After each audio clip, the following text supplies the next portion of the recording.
Sprint customers should hope the T-Mobile deal succeeds. The proposed union of Sprint and T-Mobile is no merger of equals. Over the last few years, T-Mobile's coverage and performance have leapt much farther ahead than Sprint's.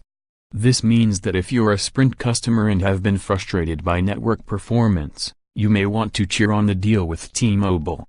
If you're a T-Mobile customer, it doesn't represent much of an upgrade. For both groups, this tie-up, which still has to be approved by regulators, carries the risk of higher prices and fewer deals. For simple speed, though, the merger offers a lot of potential upside for Sprint users. Consider the results found by 4 nationwide tests of the big 4 carriers, 2 relying on crowdsourced data, 2 based on scheduled drive testing. OpenSignal drew on almost 6 billion measurements made by its free network testing apps on the phones of 237,213 users over the fourth quarter of 2017 to rank T-Mobile the fastest of the big 4 and Sprint as the lowest. Specifically, that London-based research firm found that T-Mo's downloads averaged 19.42 megabits per second, versus 12.02 Mbps for Sprint. But, OpenSignal's report noted, Sprint has improved notably, with LTE speeds increasing by 33% over the last year. The firm's analysis voiced confidence in Sprint. If it continues its steep upwards trajectory, it could soon put pressure on AT&T for the third-place slot.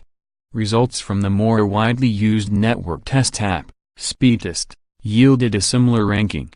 Speedtest's September 7, 2017 report, based on data from the first half of that year, assigned speed scores, a metric combining results for upload and download performance, of 23.17 to T-Mobile and 15.39 to Sprint.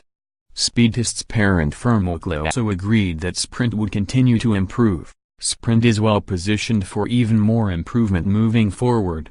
PCMag.com, owned by the publishing firm Ziff Davis, which also owns Ookla, sends testers driving around the country for its fastest mobile networks report. Last year's, the latest available, ranked Verizon tops by a narrow margin above T-Mobile, with AT&T and Sprint further behind overall. For instance, PCMag measured average downloads of 29.3 Mbps for T-Mobile and 20.5 Mbps for Sprint.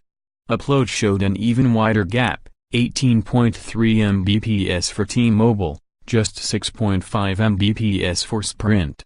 More, T-Mobile and Sprint, what a merger means for you and your cell phone bill. More, T-Mobile and Sprint merger could cool cell phone wars, which have benefited customers, but Truth Metrics, which like PCMag does drive testing, ranked Sprint third and T-Mobile fourth after Verizon and then AT&T in its latest report, issued in February.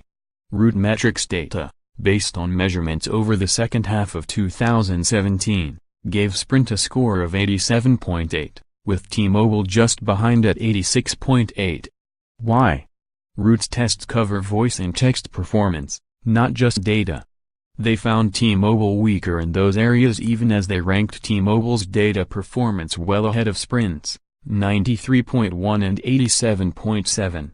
All this, and the real-world experience of subscribers to Google's Project Fi, which aggregates the networks of Sprint, T-Mobile and the regional carrier US Cellular, suggests that Sprint subscribers would have more to gain from combining the two firms' networks.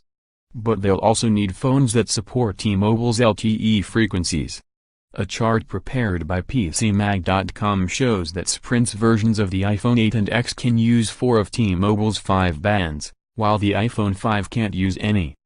In general, older phones are least prepared for a combined network, but they're also the most likely to have been retired by the time this deal closes and the two firms begin weaving together their networks.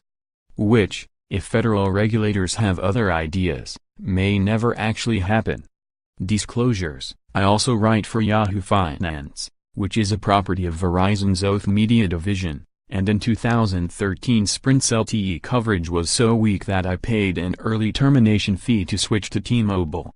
Rob Pegoraro is a tech writer based out of Washington, D.C. To submit a tech question, email rob@robpegoraro.com. Follow him on Twitter at twitter.com/robpegararo.